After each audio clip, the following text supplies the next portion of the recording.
New questions are being asked about whether the United States should pay ransom for hostages held by ISIS. Today, Secretary of State John Kerry, among others, is weighing in about a shocking claim by the mother of Jim Foley, one of the Americans beheaded by ISIS terrorists. In an exclusive interview with CNN, Diane Foley says U.S. officials threatened her family with criminal charges if they gave in to the terrorist demands to pay ransom for her son.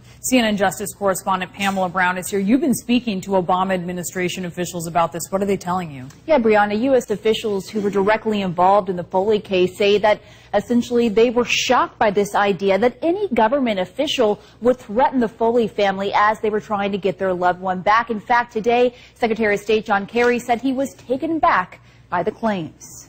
In her new interview with CNN, James Foley's mother says she was threatened by government officials that she would be prosecuted if she raised money to free her kidnapped son. We were told we could not raise ransom, that it was illegal, we might be prosecuted. Threatening someone with a criminal prosecution when they're trying to save their child is not only, in my opinion, reprehensible, it's also counterproductive. Today, Secretary of State John Kerry says he's unaware of any officials suggesting criminal charges. I am totally unaware and would not condone anybody that I know of within the State Department making such a statement, so I don't know about it. Brian Cunningham is a former prosecutor and CIA officer. He says government officials are supposed to help advise families of hostages. In my experience, not actually tried to criminalize the process of private citizens paying ransom, and no prosecutor in their right mind, no matter what their motivation, is going to bring that case. But overnight, the National Security Council took a harder line, saying the law is clear that ransom payments to designated individuals or entities such as ISIL are prohibited. Doing so would only put more Americans at risk of being taken captive. As an American, I was embarrassed and appalled. And Diane Foley says the U.S. needed to do more to rescue her son. But sources say it wasn't the first time Foley had been kidnapped. A few years ago, Libyan militants released him after diplomatic efforts by U.S. officials.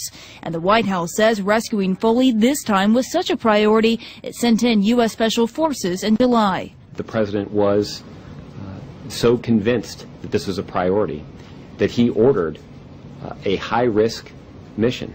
Unfortunately, that despite the way in which that mission was executed, that is to say, successfully, it did not end in the release of Mr. Foley. While Diane Foley says she is not blaming the U.S. government, she says the fact her son is now dead is proof something needs to change. He was sacrificed because of